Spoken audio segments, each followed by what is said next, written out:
My life story is quite lengthy, and honestly, it's a sad one. I wouldn't wish the things I've gone through on anyone, not even those I once wanted revenge on. I'll need to reveal some aspects of myself that I'm not proud of and would rather keep private. When I was 19, my dad was diagnosed with pancreatic cancer. It was a challenging time for us since my mom had to work long hours, from 9 to 9, and I ended up taking care of him. He fought hard for 4 years, but unfortunately, he didn't survive a triple bypass surgery. Losing my dad had a profound impact on my mom, and I tried to be strong for both of us. Those were really tough times, and they completely changed me. I couldn't focus on school, and my grades suffered. I had to get an after-school job to support my mom, who was devastated after losing my dad. Something inside me changed during all of this. Before this happened, I led a somewhat sheltered life attending church and church activities regularly.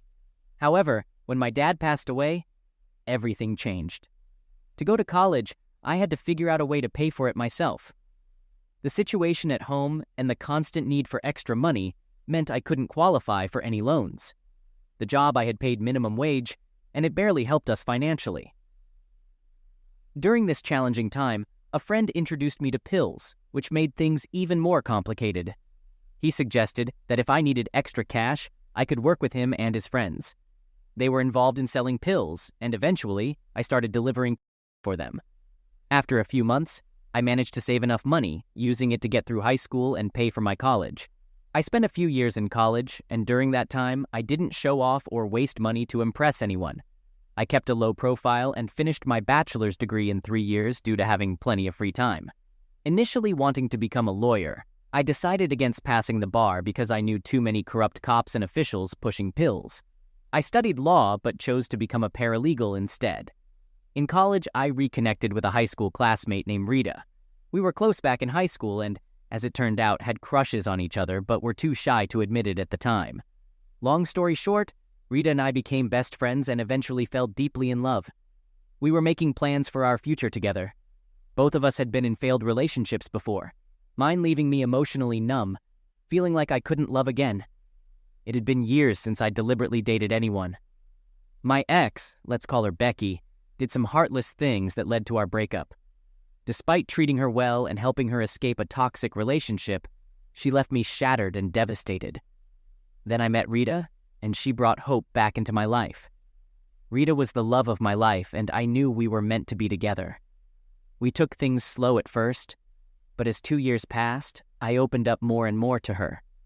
I shared with her what had happened with Becky and everything about my dad and more. Rita showed so much understanding and empathy. We started sleeping together and eventually became a couple. She appreciated that I truly listened, spoke honestly, and looked out for her. I said I loved her, and she said it back. There were some things from my past that I never told her, like how I paid for college and the things I experienced. I was scared it might ruin things between us. Despite that, we loved each other and had plans to start a family. A few months later, a terrible thing happened.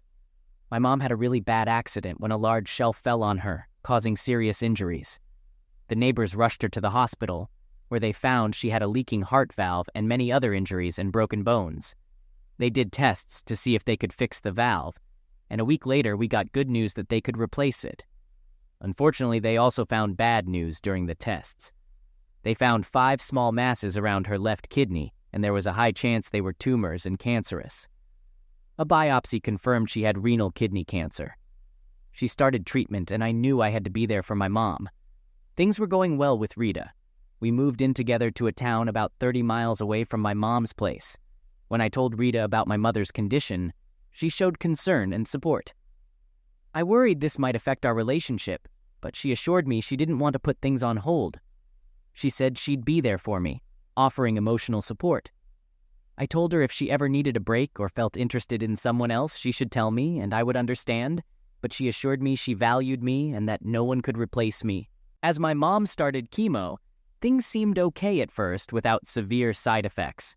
However, after about 2 months, she began feeling weak and lost her appetite. Throughout this time, I kept in touch with Rita through calls and texts multiple times a day. Every single day, she would message me, asking about my mom as soon as she woke up. We often spent hours talking and sharing how much we missed each other before falling asleep. We could see each other and spend the night together about every 2 weeks, and during those times, everything felt great.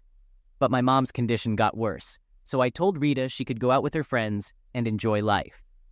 As summer started, the new Rita loved going to outdoor activities even when I couldn't join her due to my mom's health.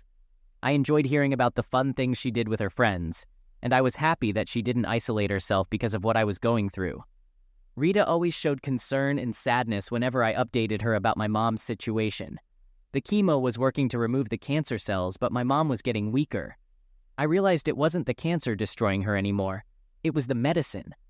I knew I needed a break, so some of my mom's friends came to keep her company, giving me a bit of free time. I called Rita and let her know I was on my way to her town. She told me where to find her and her friends. When I arrived, I saw most of her friends, whom I had already met before. As I made my way through the house to the back deck, I noticed a guy sitting close to Rita.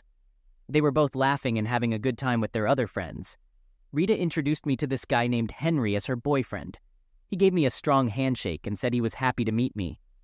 I was polite to him, but I couldn't shake the feeling that something was off about him. Maybe it's because of my past criminal activities that I've become more attuned to sensing suspicious people. It takes one to know one, they say. My gut told me there was something shady about Henry. He was new to their friend group, and none of them, including Rita, had known him for more than a couple of months. Just to be clear, I wasn't feeling jealous at that moment, as I realize now. Rita had other male friends, and I genuinely liked them all. It was just that there was something about Henry that didn't sit right with me. I tried to brush it off, thinking maybe it was just my own jealousy talking. So, I engaged in conversations with Rita and her friends, trying to distract myself and ease my mind. I observed Henry from a distance and interacted with him in a friendly manner. That night, Rita and I stayed at her place before I had to head home. Over the next few weeks, my mom's condition kept getting worse, but Rita and I continued to talk and text each other every day. Reflecting on it now, I see that I was the one starting most of our conversations, but I didn't pay much attention to it back then. One day, my relatives offered to take care of my mom, giving me a break. I called Rita and told her I was on my way to see her. She mentioned the restaurant where she and her friends were having dinner, so I went there. While parking, I noticed Henry getting into a black Buick, but he didn't see me since he wasn't familiar with my car. Inside the restaurant, Rita and her friends warmly greeted me with hugs and words of sympathy. We had dinner and drinks before heading back to Rita's place. Before going to sleep, I casually asked Rita why Henry left before I could say hello.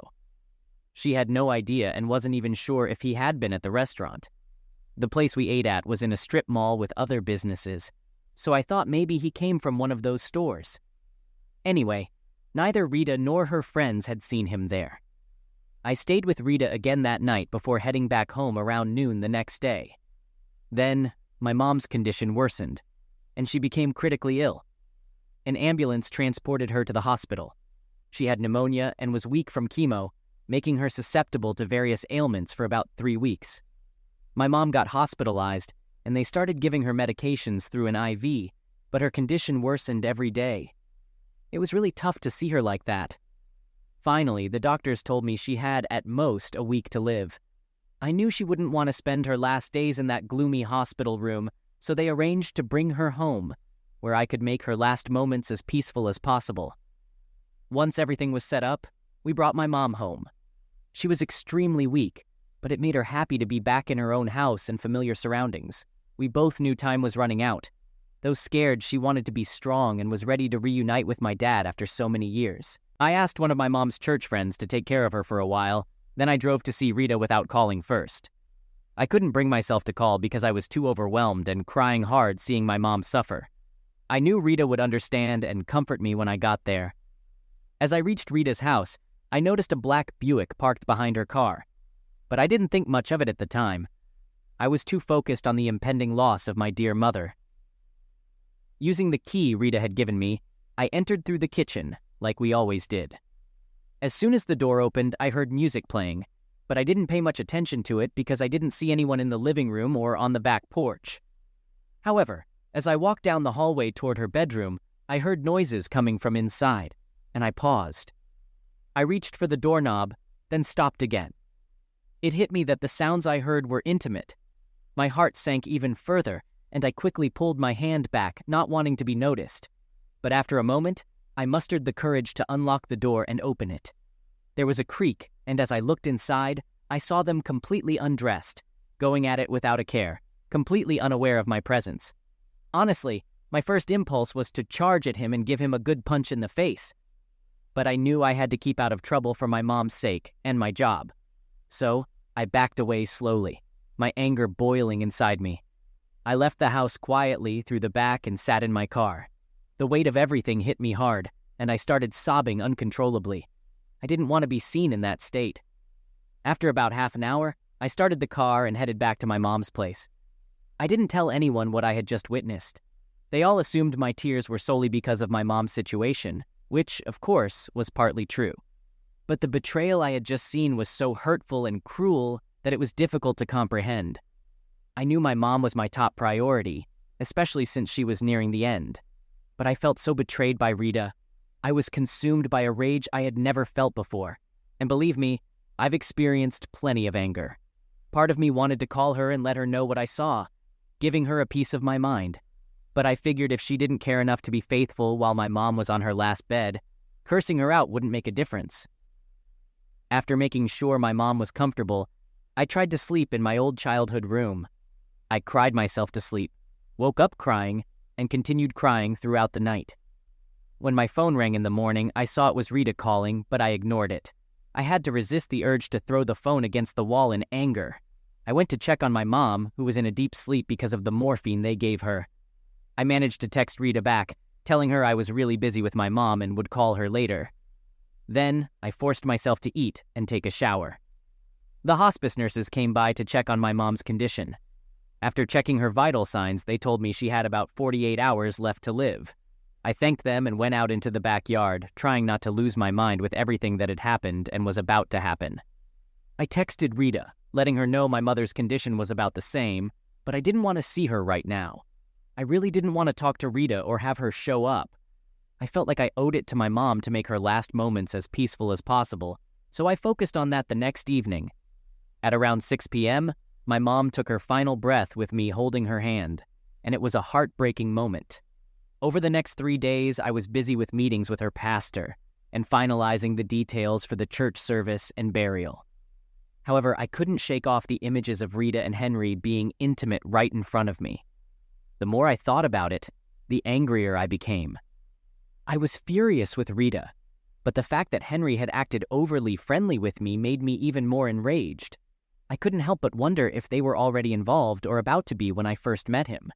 That made me really want to know who he really was. So, I decided to hire a private investigator, PI, to run a background check on Henry. I had this gut feeling from the moment I met him that he was bad news, and I was upset with myself for not trusting my instincts. The PI, who happened to be a friend from my workplace, got back to me after a week with a file on Henry. It had mugshots of him from many years ago. I've had my share of trouble in the past and done some regrettable things in my life. I've known people who intentionally did terrible things, especially under the influence of pills and substances. But Henry had a long list of crimes, including several DWIs, reckless driving, receiving stolen goods, and even breaking and entering. His record also showed pills arrests, and they got worse as you went down the list. I found out he had been out on early probation for about 2 years after serving a 10-year prison sentence. When I saw the charges for sexual offenses, I was utterly disgusted. Rita's betrayal already hurt, but knowing she might have put me at risk was even worse. The thought of what diseases that felon might have as a physical offender and from his time in prison made me feel physically sick. I doubted Rita had any clue about who she was involved with behind my back. She had a naive and trusting nature that had caused her problems before, but nothing like this. Anyone who knew about Henry's record would have seen him as a vile creature. He should have never been let out of prison.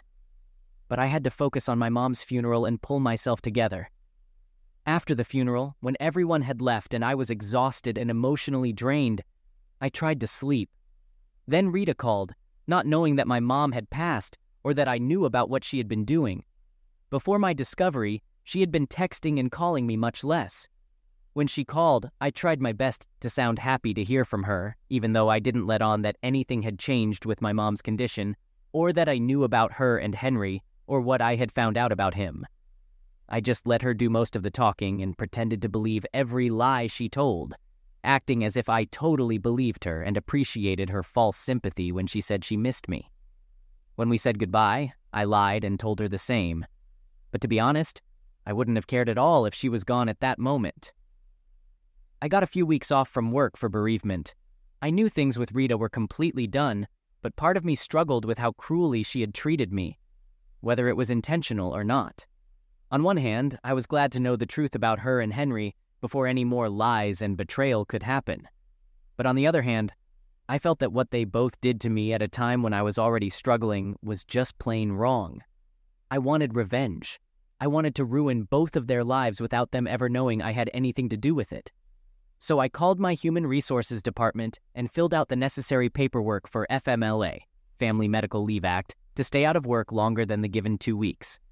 Honestly, I had no reason to worry about getting fired, but I took the legal route and had enough money saved up to cover my bills for at least half a year, maybe more if needed. I was determined to get my revenge on Henry, and it turned out to be quite easy. Since he was on parole and a felon, even a minor charge could send him back to prison to finish his original sentence. But that wasn't enough for me.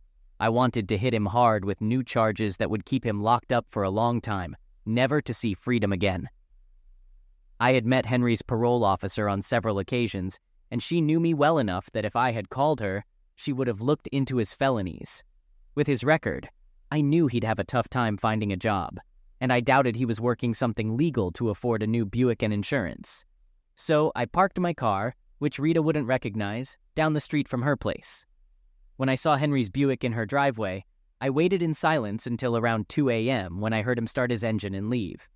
I followed him casually, making sure not to raise any suspicions. It was time for me to do some digging of my own while keeping a reasonable distance.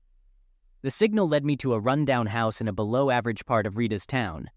His car was already parked, and he had gone inside. I wrote down the license plate number and parked my car down the street.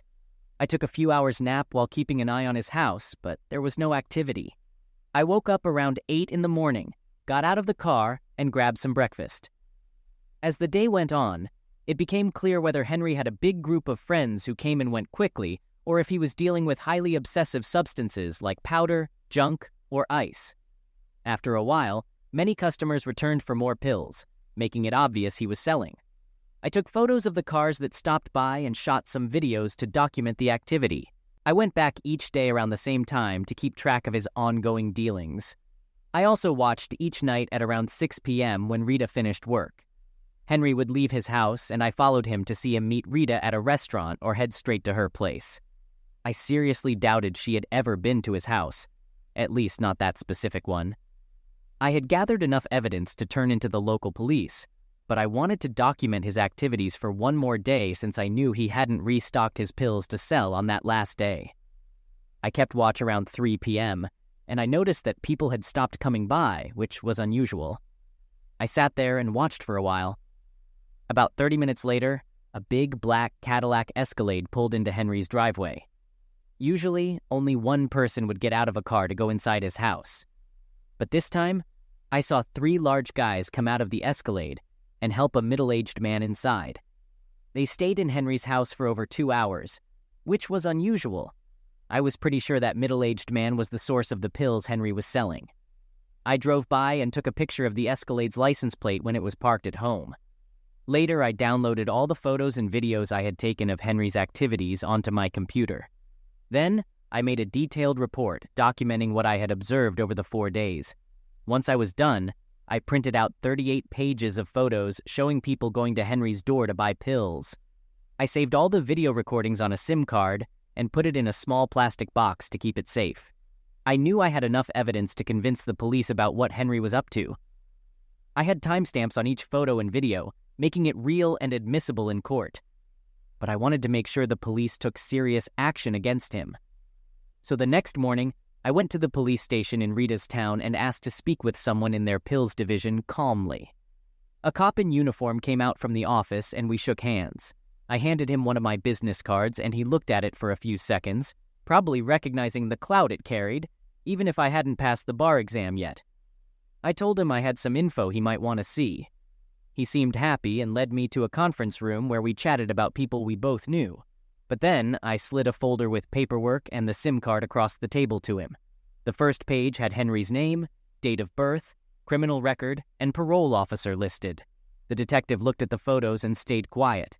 His expressions said it all. He knew this information could easily lead to an arrest warrant for Henry. But he probably also saw the opportunity to get a lot of narcotics off the street, possible promotions, and other benefits. He thanked me for the evidence and placed the folder back on the table. Then he asked if I'd be willing to testify. I told him the evidence was so damning that I probably wouldn't need to. He smiled and casually asked if there was anything else I needed. I explained that I felt Henry had been released from prison too soon and clearly hadn't been rehabilitated. He deserved to go back to jail for much longer.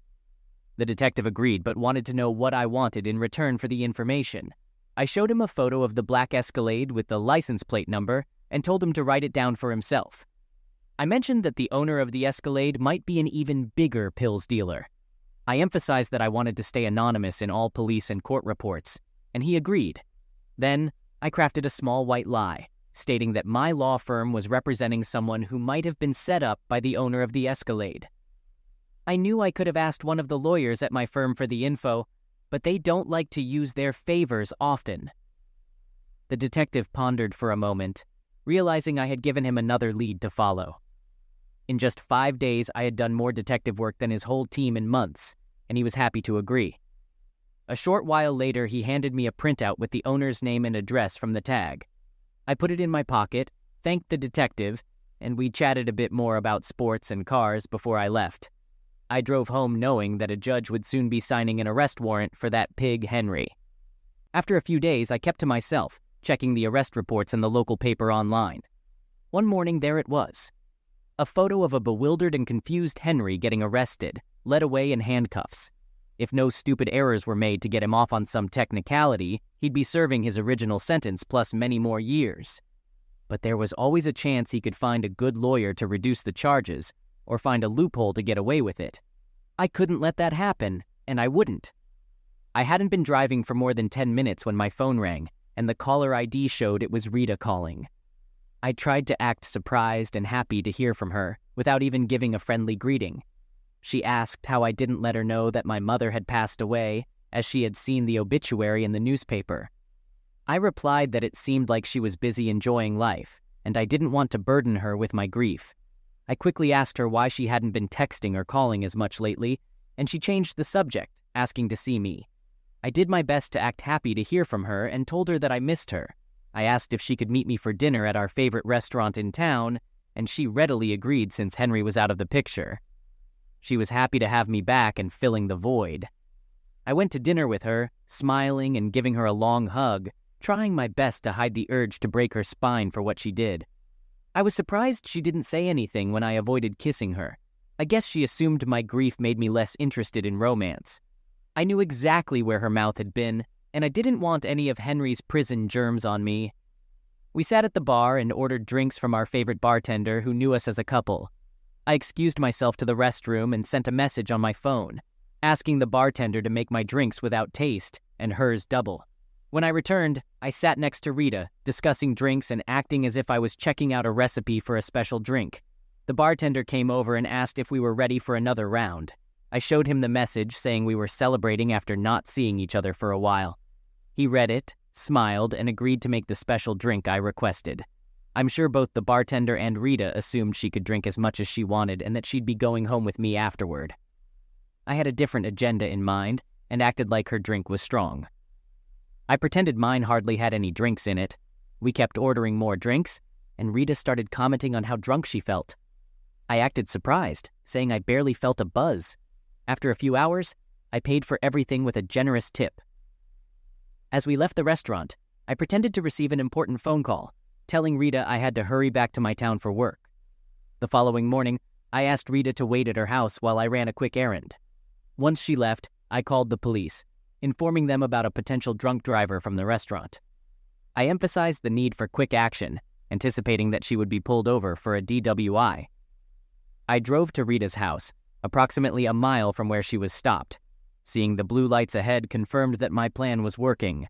Unbeknownst to both Rita and me, Henry had been using her car to distribute pills to lower-level dealers under him. The police conducted a routine search of Rita's car and discovered a stash of powder hidden under the back seat. My intention was never to get her arrested for pills possession and selling. However, realizing she had given me her spare car key on the same night she handed me her spare house key made me aware of the potential risks to my own life. At that point, she had no inkling that I already knew about her infidelity, which later became public knowledge. Later that day, I received a call from an unfamiliar number. It was Rita, tearfully trying to convey something. I managed to soothe her and listened to her account. She informed me she was in jail and I feigned surprise, asking her what had happened. When she disclosed that it was for pills-related charges, I expressed shock. She implored me to help her get out and post bail. I explained that since my mom had passed away, I couldn't risk using any of my property for collateral due to legal issues. Despite having the option to use my home as collateral, I viewed her pills charges as a consequence of her actions, causing enough damage to my life. The charges for possession of powder with intent to distribute meant she would face mandatory time. Considering the pain she inflicted on me and the person she betrayed me with, I couldn't help but believe she deserved the consequences. I attended her arraignment, attempting to blend in and avoid notice as she entered the courtroom. However, she spotted me. I feigned confusion, acting as if I had no idea about the crime she was accused of. Deep down I knew the truth, but I had to pretend otherwise. In a desperate attempt to defend herself, she claimed her boyfriend had been caught dealing pills a few days before, so the medication must have been his. The judge remained unconvinced. As she looked at me with shame and tears, aware of my knowledge of her infidelity, I shook my head in disgust as they escorted her away. She understood there was no point in trying to contact me again. Both Rita and Henry faced a high bond, but he chose to plead guilty, hoping for leniency. He received none. Rita's trial occurred a few weeks later, and she accepted a plea deal. She received 4 years with a possibility of parole in 3, but her career was irreparably damaged upon release. I felt indifferent. They had messed with the worst person at the worst possible time,